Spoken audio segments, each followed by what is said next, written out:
Hi guys, welcome back to the channel. I'm Ed Kimber, the boy who bakes, and I know it has been an incredibly long time since I posted a video, so apologies for that. But this is the first in a new series of regular weekly recipes, and we have some absolutely delicious things for you coming up. Today I'm going to show you how to make one of my all-time favourite things. It's a salted caramel ice cream, and it is heaven, and it's super easy to make. All we're going to need is some egg yolks, some milk, some double or heavy cream, some non-fat milk powder, some castor sugar, and some really good flaked sea salt.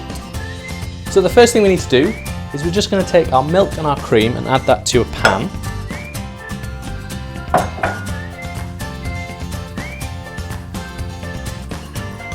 And then we're going to add to that a teaspoon of flaked sea salt. So we're just going to pop that on the heat and bring that to about 45 degrees. The way to test it is just dip your finger in, and if it's just a little bit too hot to keep your hand in there for too long, you know it's at the right temperature.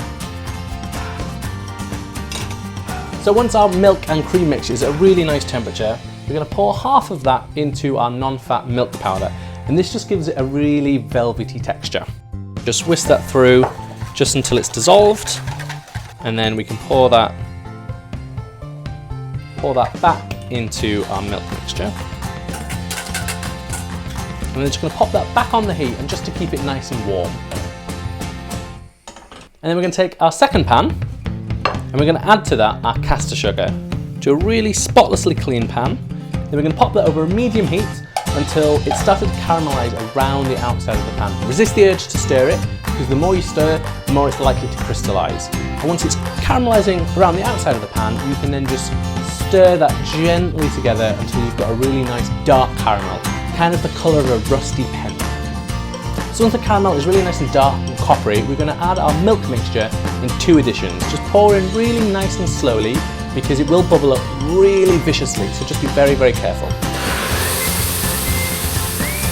And once that's all gone in there, if you've got any lumps of caramel, just pop it back onto a low medium heat and just cook gently, stirring it regularly until you've got a really nice smooth caramel. We're going to take our caramel mixture and pour that into our egg yolks, stirring constantly so we don't end up with scrambled egg and an eggy taste to our ice cream. Pour that back into the pan and then put it over medium heat. And you're going to cook that, stirring constantly so it doesn't catch, until it gets a little bit thicker. And if you want to double check it, it will read between 75 and 80 degrees Celsius. So once our custard is thickened, we're going to pour it through a fine sieve, just in case there's any egg bits in there.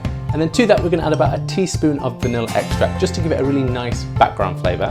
That then needs to be set in a bowl of ice and water and stirred until it's nice and cool.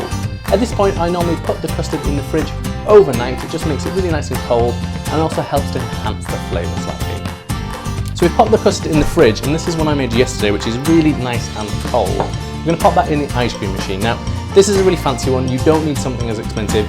A really basic model will do just as good a job. So all we're going to do is pop that into the machine and let that churn until it's really nice and thick, and it kind of looks like the texture of soft serve ice cream.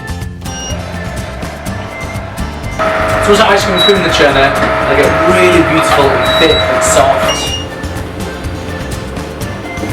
We end up with this absolutely delicious mixture. That just needs to go into a container and then back into the freezer for a couple of hours, just so it's firmed up and really smooth. But look how delicious that looks. Just gonna cover it with a bit of cling film so it doesn't get any ice crystals on it. And then pop that in the freezer for about 4 hours. Thankfully, I made another one of these yesterday, so we don't have to wait to try, because I'm not sure I'd be able to resist. So, I'm just going to scoop up a generous portion.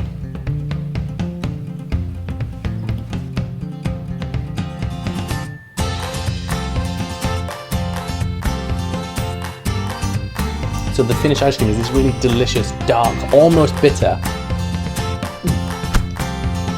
It's so smooth and creamy and just utterly delicious. Just a perfect summer treat.